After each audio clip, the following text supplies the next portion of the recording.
Ndabasuhuje mwese, amahoro y'Imana nabe muri mwebwe kandi urukundo rw'Imana rukomeze ruganze ku buzima bwanyu. Imana ikomeze ibane namwe ndetse n'abanyu aho bari hose hirya no hino ku isi.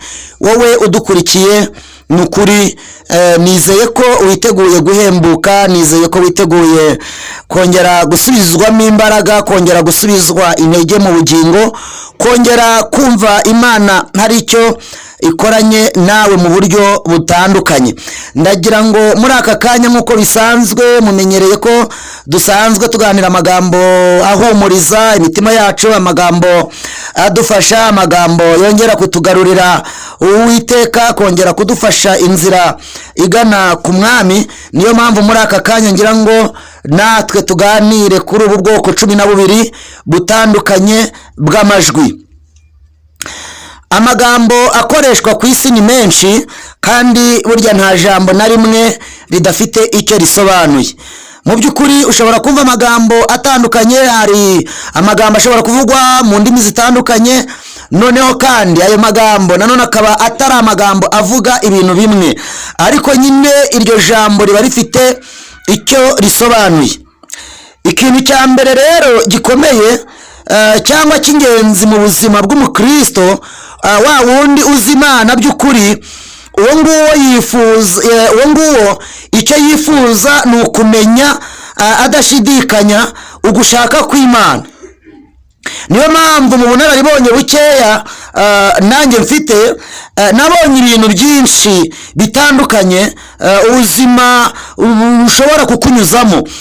Bushobora kukunyuza rimwe na rimwe ukumva ari ryo herezo ryawe, ukumva wibaza uti mbese bizarangira ryari, ukumva umutima wawe mu by'ukuri aho uri kugana nta byiringiro ufite kugira ngo hagere. Noneho warangiza wowe ugasigara wibaza utese ni ubuhe buryo bwiza cyangwa ni iyihe nzira nziza nanyuramo. Iyo rero wisemo inzira mbi kubera ko wabashije kujijinganya cyangwa se wabashije kutamenya neza icyerekezo ufite, ibintu birushaho kukukomerana ndetse no kukubera bibi.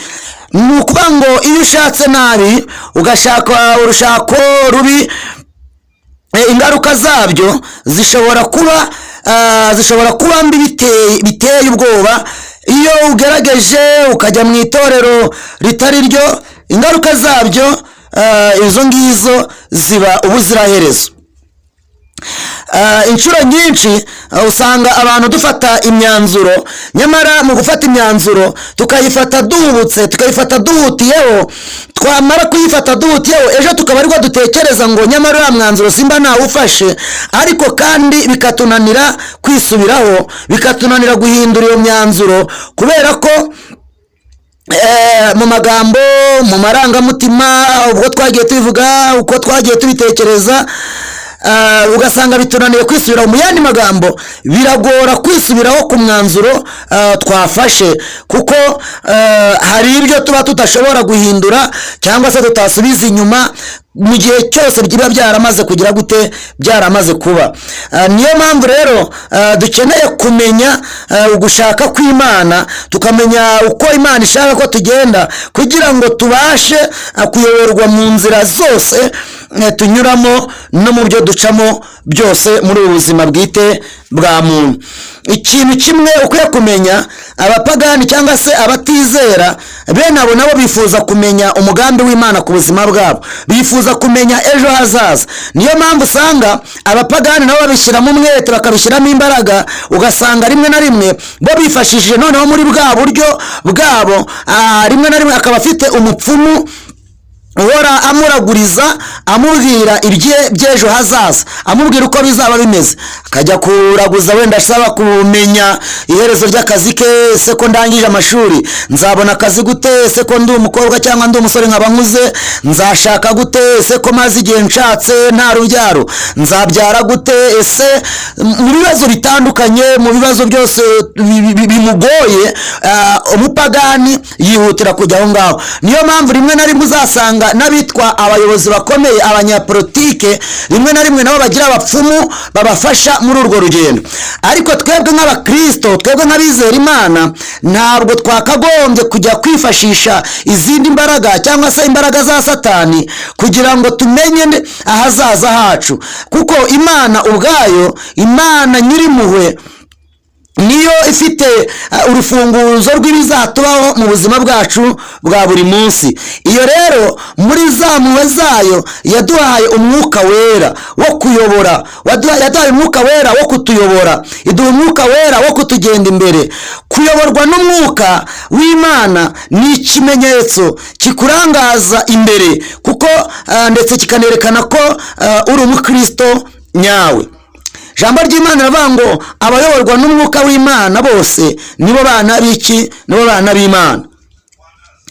Ni ukuvuga ngo rero turakwiriye gutegereza tukayoborwa n'umwuka w'Imana, tukayoborwa n'uwo mwuka Yesu yadusigiye akamuduha nk'umurage, kuko uwo mwuka niwo udufasha kunesha, niwo udufasha gutsinda, niwo udufasha kwanga ikibi, niwo udufasha kugera aho dushaka kugera. Umuririmbyi yaravuze ngo uwo mwuka wera ni intwaro, ni umuyobozi, ni umufasha. Ni umufasha udufasha. Imana yacu ishimwe. Intambwe ya mbere rero yo kumenya ugushaka kw'Imana, mu kumenya ko hari amajwi menshi atandukanye mu isi kandi yose aba ashaka kukuyobora, ibyo ngibyo ugomba kubimenya. Ugomba kumenya ko intambwe ya mbere yo kumenya ugushaka kw'Imana ni ukumenya ko hari amajwi menshi atandukanye mu isi, kandi ayo majwi yose aba ashaka kukuyobora mu by'ukuri. Impano yo guhitamo ijwi nyaryo no kumenya no kumva rya jwi niyo mpano yo kuyoborwa n'umwuka w'Imana. Ni ukuvuga ngo kuko Imana ishaka ko kuko Imana ishaka kugukiza abadayimoni n'ibibi byose, yohereje umwuka wayo kugira ngo akuyobore muri ubu buzima unyuramo, muri ubu buzima urimo, muri ubwo buzima ubona buhora bukugoye, kugira ngo utagwa mu makosa utiteguye. Naho Satani ahanganye n'Imana, iyo ngicyo ugomba kukimenya. Akaba no mu itsinda ry'abahakana Imana, agerageza kugushora mu bibi, cyangwa akaguteza urujijo, akaguteza kujirajira. Noneho wowe ugatangira wibaza, ese ni ayahe mahitamo, ni ayahe majwi, ni izihe nzira nacamo? Nawe rero wibaze umenye ngo mbese ni ayahe majwi ari mu kunyobora cyangwa ashaka kumpindura.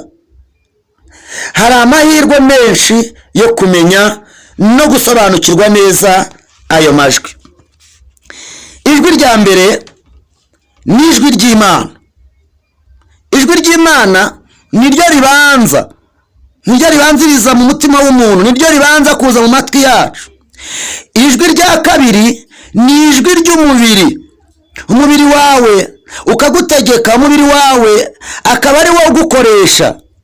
Ijwi rya gatatu ni ijwi ry'ubwenge bwawe, ukumva ngo uri umuhanga, ukumva ngo urashoboye, ukumva ngo uri igihangange, ukumva ngo uri ikitabashwa.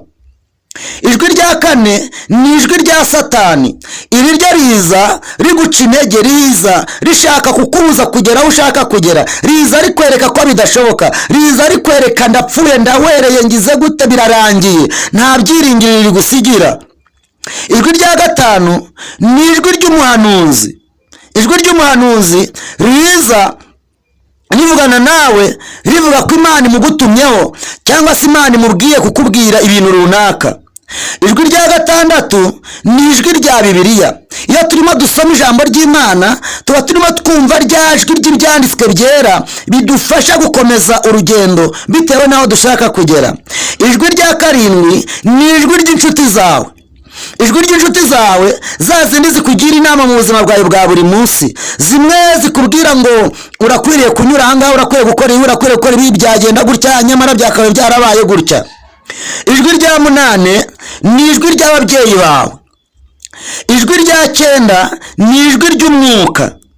Ijwi rya cumi ni ijwi ry'uwo mwashakanye. ijwi rya 11 ni ijwi ry'ibigukikije cyangwa se bikugarije. Ijwi rya 12 ni ijwi ry'ibyifuzo byawe.